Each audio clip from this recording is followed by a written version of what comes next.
સ્વામિનારાયણ સાક્ષાત્ અક્ષર પુરુષોત્તમ સર્વેભ્યઃ પરમાં શાંતિં આનંદં સુખમર્પયેત. શ્રી સ્વામિનારાયણ ભગવાનની જય. શ્રી અક્ષર પુરુષોત્તમ મહારાજની જય. શ્રી ગુણાતીતાનંદ સ્વામી મહારાજની જય. શ્રી પ્રમુખ સ્વામી મહારાજની જય. શ્રી મહંત સ્વામી મહારાજની જય. પ્રગટ ગુરુ હરિ પરમ પૂજ્ય મહંત સ્વામી મહારાજની આજ્ઞા અને આશીર્વાદથી આપણે બધાએ નિત્ય પ્રાતઃ કથાનો લાભ લઈ રહ્યા છીએ. આજે આપણા માટે જુલાઈ મહિનાની 26મી તારીખ અને શુક્રવારનો મહાપવિત્ર દિવસ છે અને 1319મી સભા થાય છે અને કહત હૈ સહજાનંદ વિષય ઉપર 970મો દિવસ થાય છે. ભગવાન સ્વામિનારાયણ આપણને ગઢડા પ્રથમ પ્રકરણના 61ના વચનામૃતની અંદર ઉપાસનાની વાત વિશેષ કરીને સમજાવે છે. એ ઉપાસનાનો સિદ્ધાંત અને અર્થ મહારાજ આપણને બતાવે છે કે ભગવાનને એક તો કરતા હરતા જાણવા અને દિવ્ય જાણવા. જેને ભગવાન કૃષ્ણ પરમાત્માએ પણ અર્જુન જેવા અર્જુનને પણ મહાભારતના યુદ્ધની અંદર જ્યારે એનું મન વ્યથિત થયેલું હતું ત્યારે એમાંથી બહાર કાઢવા માટે જે કંઈ લીલા ચરિત્ર ભગવાન કરે છે એ દિવ્ય છે એમ તું જાણ. એટલે સર્વ કરતા હતા અને સદાય દિવ્ય. એટલે ભગવાન ગમે તેટલી ઉંમરના થાય તો પણ એમનું કાર્ય દિવ્ય છે. ઘણા લોકો પોતપોતાની રીતે એવું માને છે કે ભગવાન પોતે ગોકુળ વૃંદાવનની અંદર રહ્યા ત્યાં સુધી એ દિવ્ય કહેવાય. પણ પછી તો કહેવાય છે કે આ બધા જ એમને જે કંઈ કાર્યો કર્યા એ કાર્યની અંદર દિવ્ય ભાવ મટી જતો હોય એવું આપણને એમની એ રીત રસમ ઉપરથી દેખાય છે. જ્યારે મહારાજ અહીંયા કહે છે કે સદાય દિવ્ય હોય, એ દિવ્યપણાનો ભાવ ભગવાનની વિશેથી ક્યારેય ટળતો નથી. ગુરુહરિ મહંત સ્વામી મહારાજે પોતે પ્રમુખ સ્વામી મહારાજ અમૃત મહોત્સવ વખતે લખેલા પુસ્તકની અંદર બહુ સ્પષ્ટપણે કહ્યું છે કે સત્પુરુષ અને ભગવાન જ્યારે પૃથ્વી ઉપર આવે છે ત્યારે એમને કમ્પલસરી મનુષ્ય ભાવ પણ બતાવવો પડે અને કમ્પલસરી દિવ્ય ભાવ પણ બતાવે. પણ આપણે પણ કમ્પલસરી મનુષ્ય ભાવ બતાવે ત્યારે પણ દિવ્ય ભાવ સમજવાનો. હા, અત્યાર સુધીના ઇતિહાસની અંદર જે અવતારો અને ભગવાન અને સાધુ પુરુષો પ્રગટ થયા એમના જીવનની અંદર આપણને કોઈ પણ દિવસ એવું આંખે ઉડીને વળગે એવું કોઈ ચરિત્ર નથી કે જેના કારણે કરીને આપણને મનુષ્ય ભાવ આવે એવું કાર્ય કે કર્મ ભગવાનને સંત કરતા નથી. બ્રહ્મ સ્વરૂપ યોગીજી મહારાજ પોતે જ્યારે વિદેશની ધરતી ઉપર બિરાજતા હતા ત્યારે તે વખતે એક હરિભગતે બાપાને કહ્યું કે બાપા આપની સાથે મારે ખાનગીમાં મળવું છે. તરત યોગીજી મહારાજ પોતે ઊભા થઈને બાજુના ઓરડાની અંદર ગયા અને જઈને પછી એ ભાઈ પોતે કહેવા લાગ્યા કે સ્વામી, મને આપને વિશે મનુષ્ય ભાવ આવે છે. ત્યારે યોગીજી મહારાજે શબ્દ સાંભળતાની સાથે જ બોલ્યા કે ભગવાન સ્વામિનારાયણના આપેલા જે પંચ વર્તમાન અને અમારા જીવનની અંદર સ્ત્રી અને ધનનો સંપૂર્ણ ત્યાગ, એ બાબતમાં જો કાંઈ તમને ફેર દેખાતો હોય તો તમે એક કામ કરો, તમારા જોડાને મારું માથું તમે મને મારો, બાકી અમે બીજું કાંઈ જાણીએ નહીં. એટલે મોટા પુરુષ જ્યારે પણ આ પૃથ્વી ઉપર વધારે છે ત્યારે એ મનુષ્ય ભાવ આપણને બતાવે ખરા, પણ એમાં પણ આપણે મનુષ્ય ભાવ રાખવાનો નથી. જેમ કે જયારે યોગીજી મહારાજનો અમૃત મહોત્સવ ઉજવાયો ત્યારે એ વખતના સમયની અંદર ઘણા બધા કાર્યકર્તા અને સ્વયંસેવકોની એવી ઈચ્છા કે હજારો ભક્તો સ્વામીજીના દર્શન કરવા માટે બિરાજવાના છે. એ જ્યાં બેઠા હોય ત્યાંથી યોગીજી મહારાજના સરસ દર્શન થાય એટલા માટે સ્ટેજ ઉપર યોગીજી મહારાજના મસ્તક ઉપર એવી પ્રકારની ચંદની બાંધવી કે ક્યાંય પણ એ પ્રમાણે ખોડેલો કોઈ વાંસનો અથવા તો વળી એ જોવા ન મળે અને સારી રીતે ત્યાં આગળ દર્શન થાય. આ પ્રમાણે એ મંડપ સર્વિસ વાળાની પણ એવી જ ઈચ્છા હતી અને એમણે રાત દિવસ મહેનત કરીને કર્યું પણ ખરું. અને જેવું બાંધી રાખે છે ને ત્યાં વૈશાખના વાયરા વાય છે અને તે વખતના સમયની અંદર એ ચંદનીના કપડાના લીરે લીરા ઉડી જાય છે. અને બીજે દિવસે જ્યારે અમને એકાદશીના દિવસે દીક્ષા આપી, યજ્ઞની અંદર દીક્ષા મહોત્સવ પતાવીને સભામાં પધાર્યા ત્યારે યોગીજી મહારાજના સ્ટેજ ઉપર જ તડકો અને બાકી બેઠેલા બધા જ હરિભક્તો બહુ શીતળ શાંત છાંયડાની અંદર બેઠેલા હતા. અને એ જોઈને ઘણી વખત આપણને એમ થાય કે મોટા પુરુષ આવું કેમ કરતા હશે. એટલા સમય પૂરતો મહારાજને વિનંતી કરીને એ પવનને રોકી રાખ્યો હોત તો આ પ્રમાણે કહેવાય છે કે શોભામાં અભિવૃદ્ધિ થાત. પણ યોગીજી મહારાજની આ એક લીલાની અંદર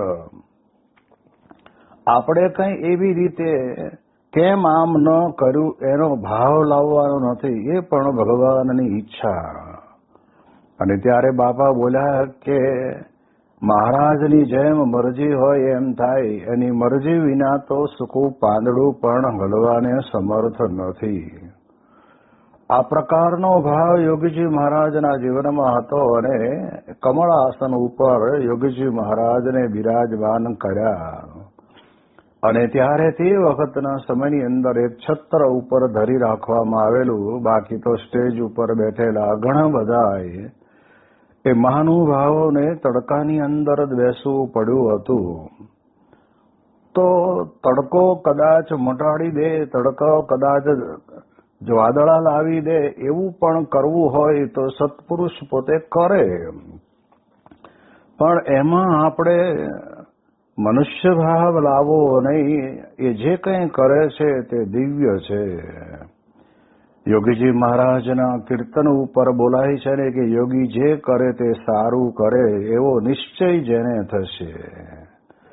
યોગીજી મહારાજ કહેતા આપણને મળ્યા જે ગુણાતીત ગુરુ, જેના અંતરની અંદર અખંડ ભગવાન સ્વામિનારાયણ બિરાજમાન છે, એ જે કરે તે બધું બરાબર જ કરે છે. એવી પ્રકારે તે વખતના સમયની અંદર આપણને ભાવ એવો દિવ્ય ભાવ રહેવો જોઈએ. ક્યારેક ભગવાનને સંત દયા કરે અને એમની પોતાની મરજી હોય એટલે ઘણી વખત વરસાદ પડવાનો હોય તો ના પણ પડે અને ના પડવાનો હોય એને તો પડે પણ ખરો. આવા બધા ચરિત્રોની અંદર આપણે જીવનની અંદર મનુષ્ય ભાવને કાઢી નાખવાનો છે અને સદાય દિવ્ય. એટલે જ મહંત સ્વામી મહારાજ પોતે એ દિવ્યતા ભરેલા એમના લખેલા કરકમળો દ્વારા લખેલા પુસ્તકની અંદર કહે છે કે નરી દિવ્યતા.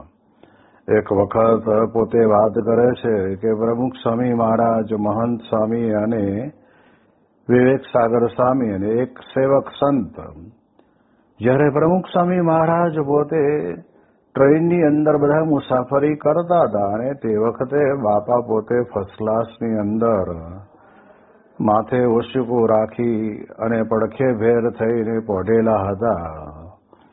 અને ત્યારે પ્રમુખ સ્વામી મહારાજના મહંત સ્વામી મહારાજ નિરીખીને દર્શન કરે છે. કારણ કે જ્યારે પણ સ્વામીશ્રી પોતે પોઢ્યા હોય એવા કમરાની અંદર કે રૂમની અંદર તો મહંત સ્વામીને સાથે રહેવાનું થયું ના હોય, પણ આજે દર્શન કરે છે તો ગાડી ચાલે ત્યારે ડલક ડલક હલક ડલક તો થતું જ હોય. એની અંદર સ્વામીશ્રી પોતે આરામ કરી રહ્યા છે, એ આરામના દર્શન કરે છે ને એમાં પણ મને સદાયને માટે દિવ્ય ભાવ દેખાયો છે. એટલે કોઈ પણ ક્રિયા હોય ને તો ક્રિયાની અંદર ભગવાન સદાય એમાં રહેલા છે અને દિવ્ય છે. દિવ્ય છે ને એટલે જ આજે આપણે બધા જાણીએ છીએ કે ભગવાન અને સંતના સંબંધની અંદર આવેલું પત્ર, પુષ્પ, ફળ કે પછી જળ કે પછી કોઈ ઝાડ કે કોઈ નદી, એ બધા એ ભગવાન અને સંતના સંબંધે કરીને એ પવિત્ર અને દિવ્ય મનાય છે. જેમ આપણે જાણીએ છીએ કે જિંજાની અંદર લેક વિક્ટોરિયા સરોવર છે અને ત્યાંથી નાઇલ નદી પોતે નીકળે છે. એના કિનારા ઉપર યોગીજી મહારાજ પોતે પોતાના હૃદય સમ્રાટ એવા હરિકૃષ્ણ મહારાજને સાથે લઈને ત્યાં પધાર્યા અને ઠાકોરજીને સ્નાન કરાવ્યું. સ્વામીશ્રીએ પોતાના શિર ઉપર એ પ્રસાદીનું જળ ચડાવ્યું. બાપાએ પોતે ત્યાં ધૂન કરી અને સ્વામી કહે કે આ પાણી જ્યાં જ્યાં જાય ત્યાં ત્યાં નાના મોટા જીવ પ્રાણી પશુ પક્ષી પાણી પીવે એનું પણ ભગવાન કલ્યાણ કરે. આપણને આશ્ચર્ય થાય કે કેટલું બધું અગાધ પાણી લેક વિક્ટોરિયાની અંદરથી એ નાઇલ નદીના પટની અંદર વહેતું થાય છે. 600 કિલોમીટર જેટલું લાંબી એ નદી એ જ્યાં આગળ ઠલવાય છે.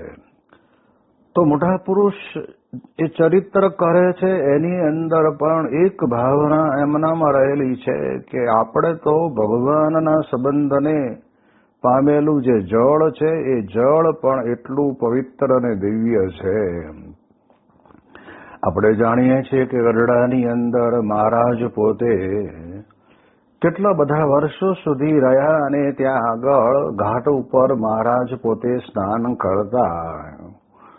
એ ઘેલા નદીના કિનારે આજે આપણે બધા જાણીએ છીએ કે ત્યાં જઈએ છીએ, ઉપરવાસ વરસાદ ન પડ્યો હોય તો ત્યાં આગળ નર્મદાના નીર લાવીને એ ડેમને ભરી દેવામાં આવે અને એમાંથી છલકાઈને પાણી ત્યાં આગળ એ જે કુંડની અંદર મહારાજ જ્યાં આગળ સ્નાન કર્યું હતું એમાં આવે. એટલે આપણે બધાએ ત્યાં જઈને એ જ જળને આપણે મસ્તકે ચડાવીએ છીએ કે મહારાજે અહીંયા સ્નાન કરેલું.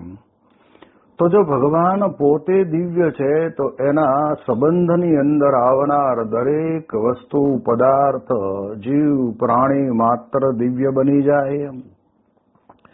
જેમ મહારાજ પોતે માણકી ઘોડી ઉપર બેસીને અસવાર થઈને વિચરણ કરતા હતા, એ માણકી ઘોડી પણ ભગવાન સ્વામિનારાયણના ધામ ગમન પછી વિરહની અંદર પણ અક્ષરધામ નિવાસી બની ત્યારે એની જે અંત્યેષ્ટિ વિધિ કરવાની હતી એ પણ લક્ષ્મીવાડીમાં કરવામાં આવી છે.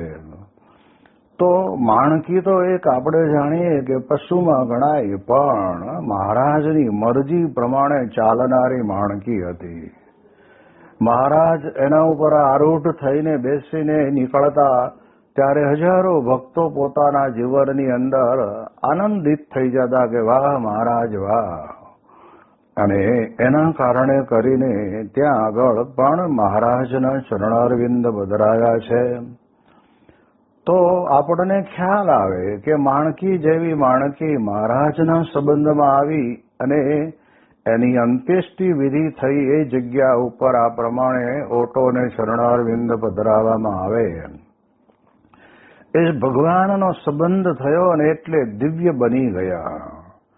આવા આપણા સંપ્રદાયની અંદર કેટલા બધા પ્રસંગો છે કે જેમાં વડતાલની અંદર આપણે જઈએ ત્યારે ત્યાં આગળ મહારાજે પોતે લક્ષ્મીનારાયણ દેવ પધરાયા. એટલે મહારાજ કે આપણે અહીંયા આગળ ગોમતી તળાવ ખોદાવી અને ગોમતી તળાવ બનાવવું છે.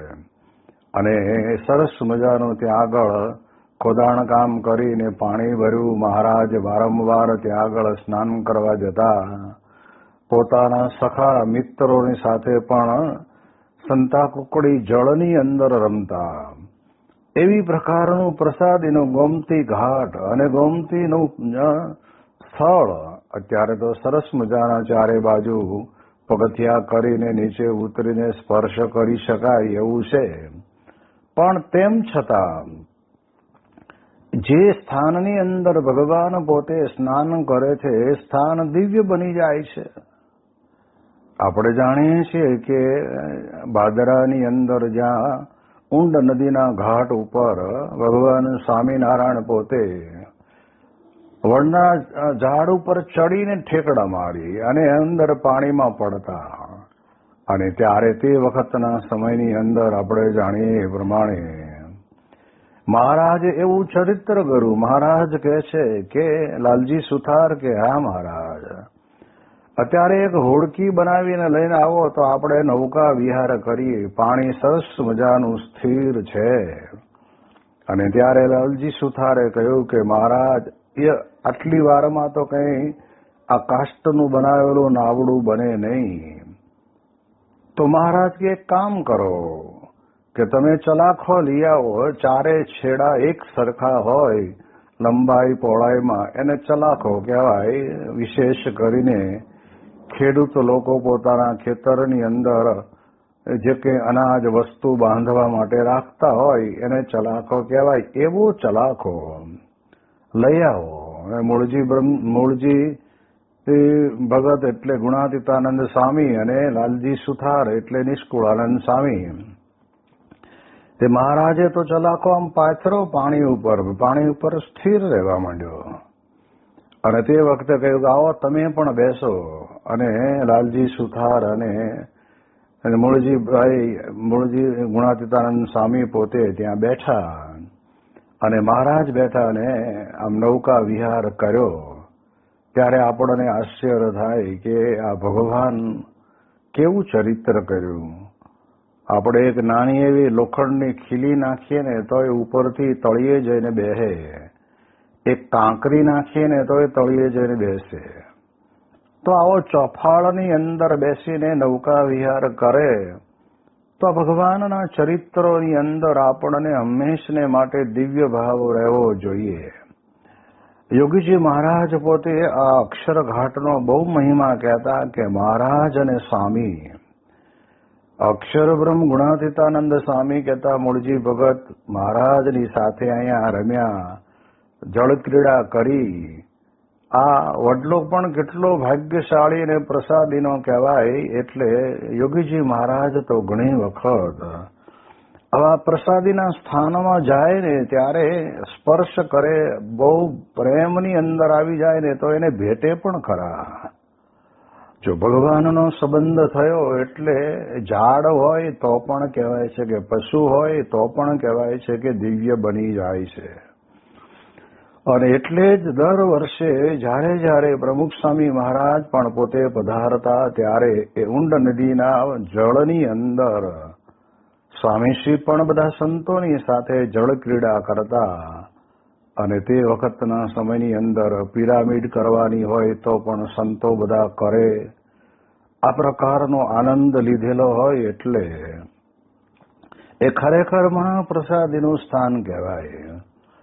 ભગવાનનો સંબંધ પામે એટલે આજે આપણે ત્યાં ભારત વર્ષના ઇતિહાસની અંદર તીર્થો કેવા બને છે. જે તીર્થને વિશે જઈએ એટલે આપણને તરત જ અહેસાસ થાય કે નહીં અહીંયા આગળ તો ભગવાનનો સંબંધ થયેલો છે ને. જેમ હરિદ્વારની અંદર જઈએ ત્યારે હરકી પહેરી ઉપર નીલકંઠ પ્રભુ પોતે વન વિચરણ કરતા કરતા ત્યાં આગળ મળેલા અને ત્યાં આવેલા અને તે વખતે ગંગા માતાની આરતી ઉતારતા ત્યારે નીલકંઠ પ્રભુને જોઈને પૂજારી પણ તે બાજુ આરતી લઈ અને ઉતારવા લાગ્યા.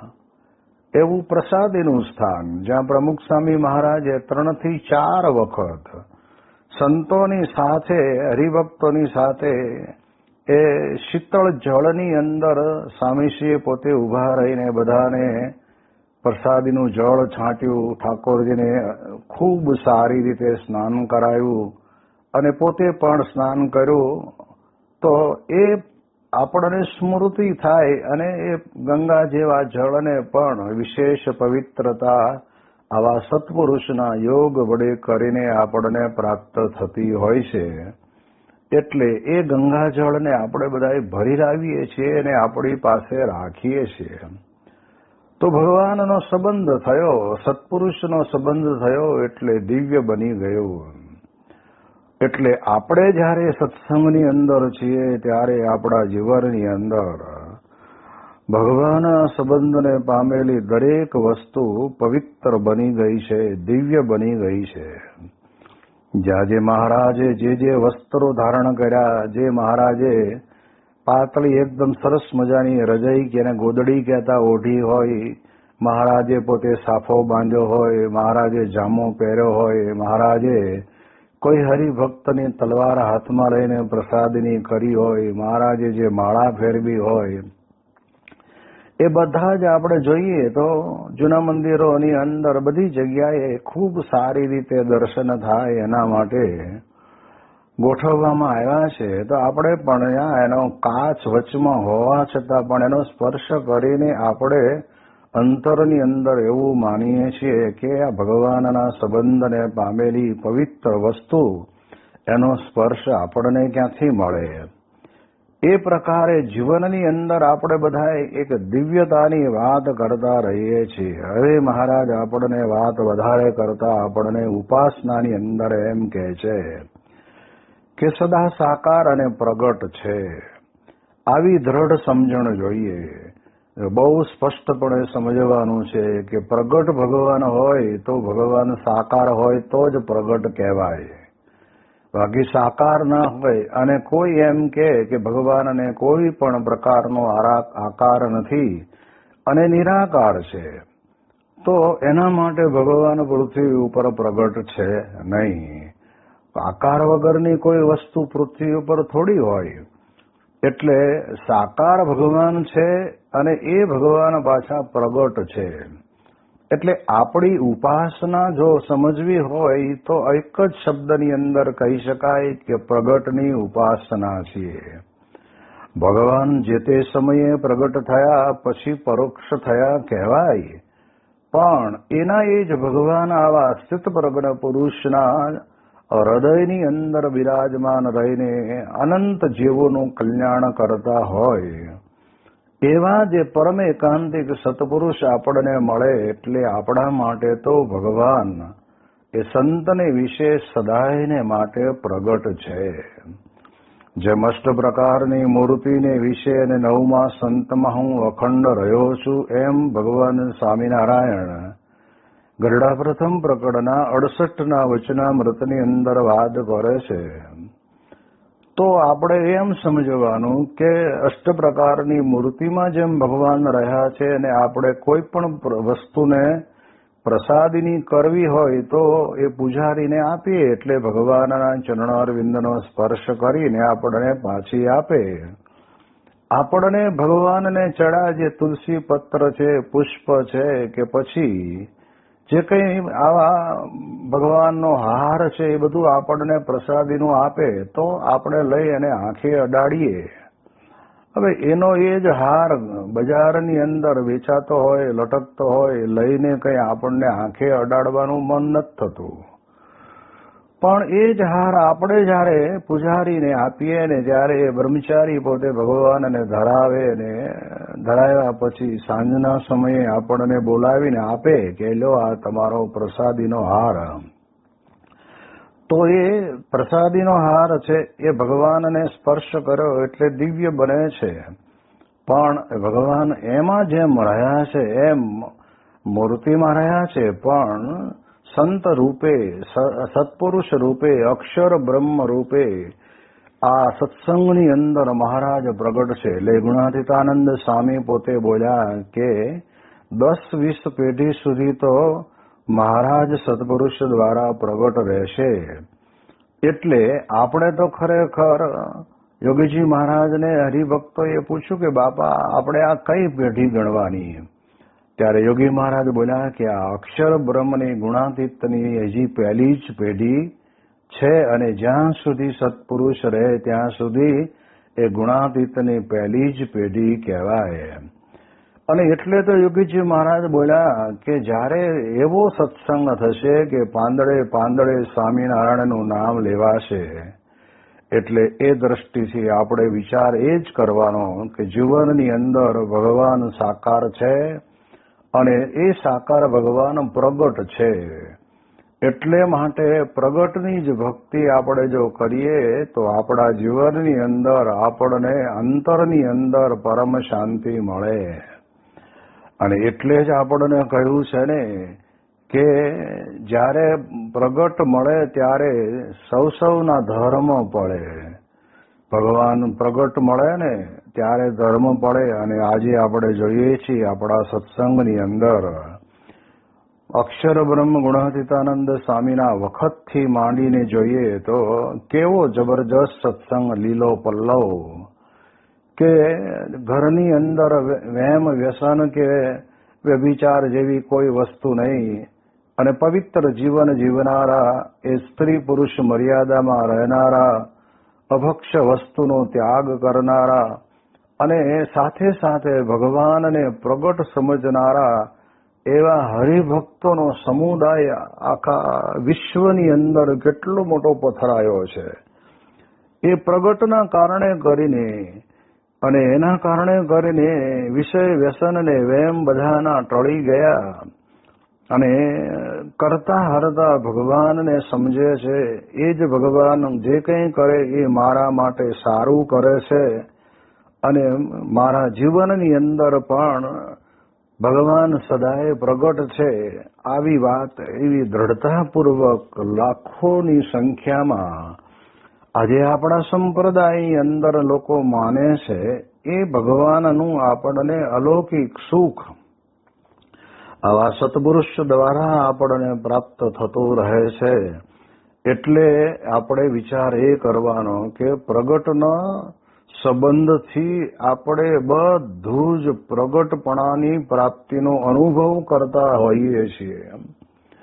અને એટલે જ યોગીજી મહારાજ, પ્રમુખ સ્વામી મહારાજ, મહંત સ્વામી મહારાજ પોતે ભગવાનના અખંડ ધારક સંત છે, છતાં પણ એ પોતે એમ માને છે કે હું તો પુરુષોત્તમ નારાયણનો દાસ છું. અને વાસ્તવિક આપણે સમજી લઈએ ને તો જે દીકરો નમ્ર ભાવે વર્તતો હોય એના તરફ જ દીકરાના પિતાની વધારે આપી દેવાની અથવા તો વધારે એની સાર સંભાળ રાખવાની ઈચ્છા રહ્યા કરે. એમ પુરુષોત્તમ નારાયણના દાસ એવા જે અક્ષર બ્રહ્મ એ ગુણાતીત સત્પુરુષો એ આપણને પ્રાપ્ત થયા છે તો એમાં ભગવાન પ્રગટ છે એવો ભાવ રાખીને આશીર્વાદ પણ એ જ આપે છે, પણ ભગવાન આપે છે. આપણી સામે દ્રષ્ટિ કરે છે પણ ભગવાન જ કરે છે. અરે ગુણાતીતાનંદ સ્વામીએ તો એવું લખ્યું, સ્વામી કે જેના ઘરના ગાય ભેંસના દૂધ આવા ગુણાતીત સંત જમ્યા તો એ પશુઓનું પણ ખૂબ સારી રીતે કલ્યાણ થઈ જાય. કારણ કે આ સંત જમે એના ભેળા ભગવાન જમે છે, સંત બોલે એની ભેળા ભગવાન બોલે છે, સંત ચાલે તે ભેળા ભગવાન ચાલે છે. આ પ્રકારની આપણા સત્સંગની અંદર આપણને એક અદ્ભુત વાત પ્રાપ્ત થઈ છે. તો એ વાતને જીવનની અંદર વિશેષ કરીને ધારીએ, એની વિશેષ વાતો આપણે આવતીકાલે કરીશું. શ્રી સ્વામિનારાયણ ભગવાનની જય.